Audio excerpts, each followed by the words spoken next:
All right, here we go. Aswand Cruickshank, your one and only Move Swiftly speaker, checking in for a daily Move Swiftly thought, giving you a perspective on teamwork that you will not get anywhere else. Woo! All right, here we go. Primetime does it again. Coach Primetime does it again. For the second year in a row, Coach Primetime Deion Sanders has flipped the number one cornerback and has got him to, when I say flip, for those of you who don't understand football terms, when I say flipped, meaning this recruit, Cormani McClain, I believe his name is Cormani McClain, was committed to go to the University of Miami. Yes, the U, the same place that Ed Reed and Ray Lewis and all these big time, the U, the one that they did 230 for 30s about, the big time program, the Miami Hurricanes. He's committed to go to the Miami Hurricanes, and all of a sudden he decides to decommit from the Miami Hurricanes, and he decides to go to Colorado, Boulder, Colorado, to freeze. All right, so this is the second year. The first one was Travis Hunter last year, in which he flipped to go from Florida State, and he flipped him to go to Jackson State with him. Now, as I always tell you, to the point where I almost myself, I'm tired of hearing myself say it, but I'm gonna say it again so it hammers home. All right, football teaches life. The game teaches life. What Primetime Deion Sanders has done in the past 2 years has provided an unbelievable lesson in sales. Unbelievable lesson in sales. Understand, here's some truths about Travis Hunter and this next recruit, McClain.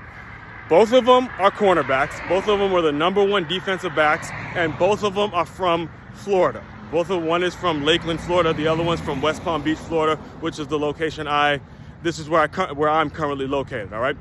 And you know what's true about Deion Sanders? Deion Sanders is the best corner out there. And, I mean, not the best corner out there, but the best corner to have ever done it. The best, and that is not even an opinion, that is a fact. He is the best corner to have ever done it, coming out of Fort Myers, Florida, and it became, all of a sudden, it's just about relatability, all right? When you're trying to land that big prospect, when you're trying to land those big recruits, and this is true in any form of business, whether it's you're a corporate executive trying to land that account, it's all about how do you relate to someone? How do you relate to someone? Are you having that relatability, all right? That is what's gonna sell the product, all right? And I'll even give you an example in my own life. What made me decide to go to Stony Brook University, it was the fact that I was recruited by a guy named Carlton Golf, who was a black coach. I didn't even meet Coach P, the head coach. I didn't even meet Coach P before I got accepted, and I got in all of my own merit. All right, so the fact that this has happened, it has me thinking about all of the great advice that I used to get once I graduated from Stony Brook, and I was really I was really trying my best and diving head first and just trying to figure out how I can land a GA position at a big time program, right? I'm on the phone, I'm meeting with this one, I'm meeting with that one, all sorts of conversations I was having, looking to land a graduate assistant position at a big time college, right? So I remember having a conversation with, I believe it was someone who had or knew somebody from UCLA. And this was the time where I believe it was Newhousel was retiring and they were bringing in a brand new coaching staff at UCLA.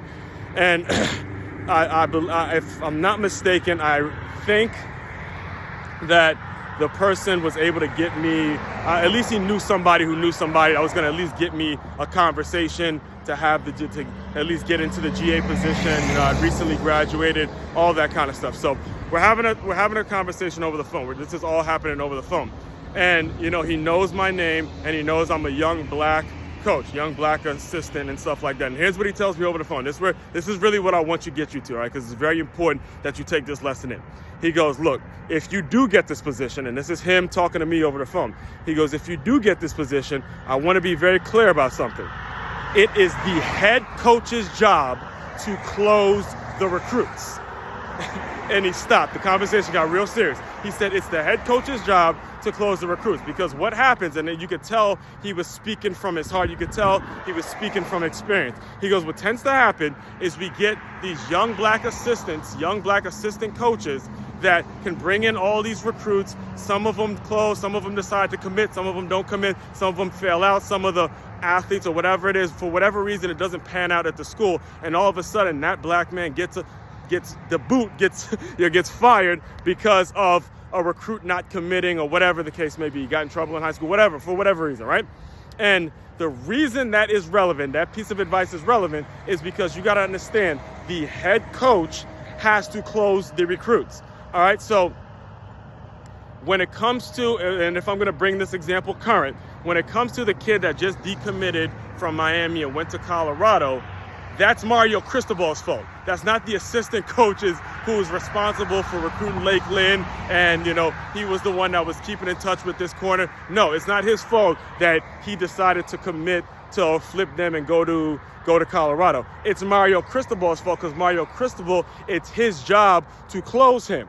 Got it? So if this kid pans out, now that's a stain on Mario Cristobal's ability to close. And me personally, being in South Florida for it's been about coming on 6 years now, I know Miami fans, I know the U recruits, I know the U alumni. They're not going to like the fact that, Deion Sanders coming in and taking all the boys. They're going to want to know, why don't we have Deion Sanders as a head coach instead of Mario Cristobal? That's just what's going to happen. All right. And that is the doors. Those are the barriers when we're talking about barriers that Coach Primetime is breaking, the things that he's doing, the way he's allowing us as young black entrepreneurs, young black players, the black men that have coached this game and they want a fair opportunity. They don't want to make it. And to be honest with you, it's not about race at all, but actual people that have the ability. Those are the things he's doing. Those are the doors he's opening up. All right, just so you have it clear, and this expands into everything. After I got that piece of advice, it was at that point where I said, you know what, if that's the case, why don't I start my own business? Why not create my own company? Why not go out and create my own business and build up my own brand? Because that's going to be the mentality.